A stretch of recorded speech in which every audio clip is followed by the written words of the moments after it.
A choice of A. Thank you. And here we go. The newly married bride felt... Notice the way I have always the foot forward, the position A. Like a newly married bride. Like a... That's a very good impression. The newly married bride felt that her husband was a little nervous on their honeymoon night, but she never expected to pull back the bedclothes and find his blank.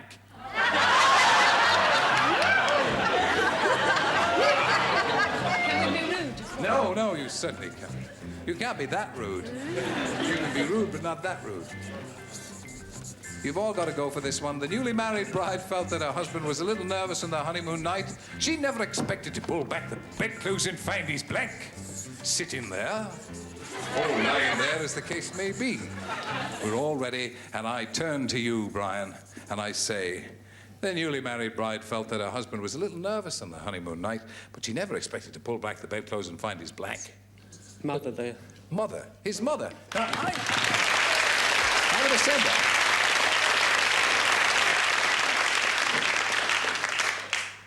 Tell me not in mournful numbers. I happen to know that his mother is called...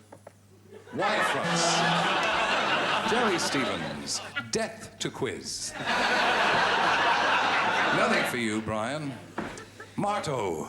I think she would never have expected to find his Rupert there. Saucy one.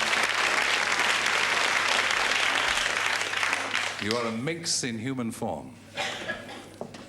Almost.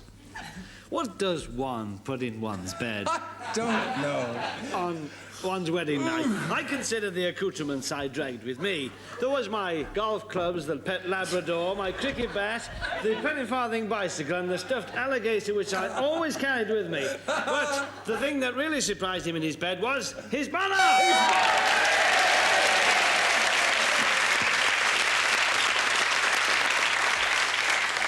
Well, Eamon, being a house-wiping superstar, I thought he might have found his mum. His mum.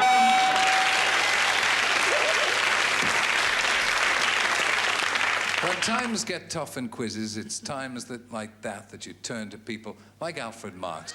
Well, I thought of Mum, and then I thought, well, this particular Mum was out spending the first night with her daughter, so I had to put Dad, I'm afraid. Dad, close enough. Diane. Well, Little Diane. I thought that she might have found his dad and brother and sister and cousin and his auntie and his uncle and his best friend and all those other things, but his mum was there too. His mum was there too. That means, Brian, you've roared into an early lead of 3 with this Egypt with his mother in the bed with him.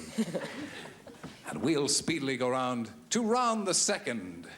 Now, Val, you can call upon the services of these 6 here. Are you going to take A or B in round 2? I'll take A this time. A this time, because B wasn't lucky for you. And I don't like to complain about British Rail too much, but my train was so late this morning, it had blank on it. I don't like to complain about British Rail too much, but my train was so late this morning, it had blank on it. Val, a kushla. I don't like to complain about British Rail too much, but my train was so late this morning, it had blank on it. Rust. Rust. Oh, yeah.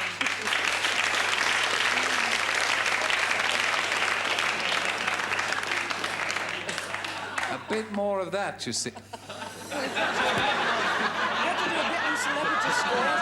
A little bit more rust, you mean? Oh, well, you wouldn't have got a point from him anyway, Val. Jerry, rust. No. You see, I tried to apply some logic here, and I thought, well... Not for the first time this evening. If it's an early train, which it's likely to be, because it's got such a long way to go... Right. It could have been the milk train. Oh, yes. But if it was very, very late, then what would be on the train would be... I should have left the first time, should I? Boo indeed. Marty. Val, I'm ever so sorry, love. I'm afraid I've run out of paper. It'll have to be 3.5 snowmen again. Well, what's the answer then? Whiskers. 3.5 snowmen. 3.5 snowmen. Oh, whiskers. Whiskers? No. This is, well, we're getting desperately close to keeping Val in the game here. Come on. I thought of what would be on the snow if it was late, if it'd come a long way. And if it was a breakfast train, I imagined perhaps sausage and mash, perhaps. But in the end, I had to settle for snow, which is... No, not very inspired, not very inspired. Karen Kay. It's nice here, isn't it? Actually, I'll put Dust. dust. Boing. That means that Brian is the winner of this Blankety Blank game. Come on and join me, Brian. It means, of course, because Val, you didn't get 3 or more than 3 in the second round, means that Brian's score in the first round was enough to get him through to our super match. Congratulations, Brian. Val, thank you for coming all the way from Oxford to be with us.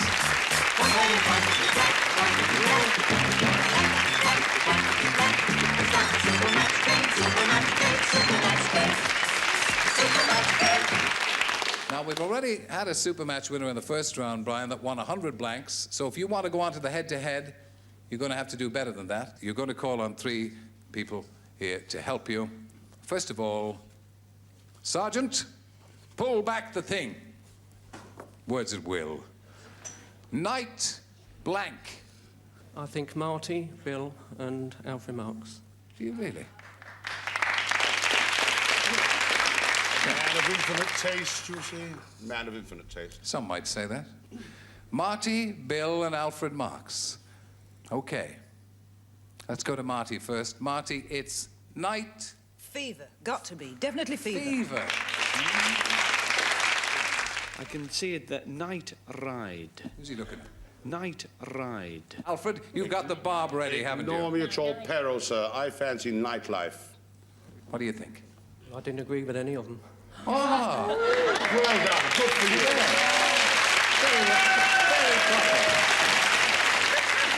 What do you think, Brian? I think it's a nightmare. Nightmare.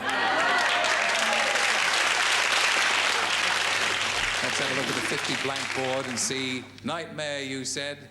Night out? Nobody said that at all, did they? Night life, night thingies, Alfred night said ride, night out. fever.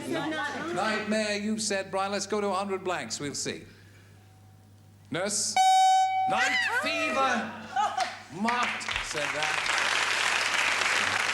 You should have stuck with me, Brian. I should have shot you straight to the middle. You should have stuck with me, sir. 150 blanks.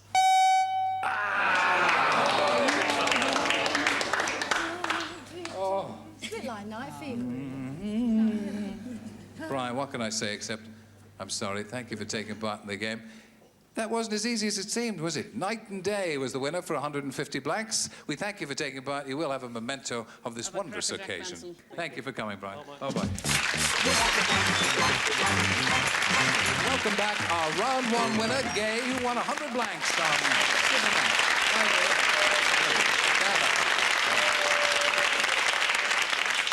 Easy, men. Now, look, you won the super match, and you won the 100 blanks, which was a TV set. But you can actually hold on to that, but I'm giving you a chance to double it. I'm not giving you a chance, I'm telling you to double it. That's if you can win our head-to-head.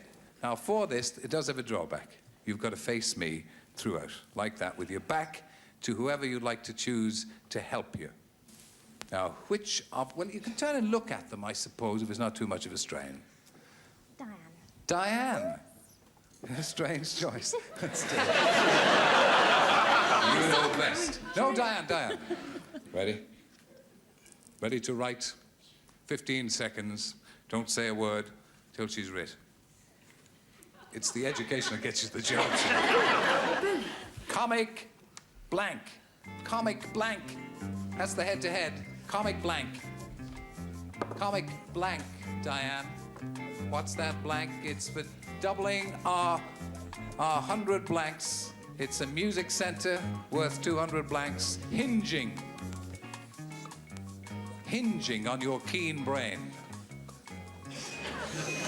Comic. You got it, Diane? Well, I've written it. Good girl. You've written it. Ah, I've good. written it. What? There's a plucky little woman. I know. Now, Gay. Comic. Book. Comic book. Wait. Comic book. Diane, hold up and see what you've got for doubling our 100 blanks. Comic book. Comic strip. Comic strip Diane has let you down rather badly, I'm afraid. Well, that's the last time we'll have her on this program again. That's 100 blanks that you've won, and you won the TV set. It's not too bad to be going home with. Congratulations, Gay. Thank you for taking part. Stay with me, and you can strike Diane Keane over the head in a moment. I'm afraid that's the height of it. We've come to the end of another Blankety Blank, and I hope you'll join us same Blankety Blank time next week for another edition. Thanks to our celebrities, to everybody who took part. Good blank.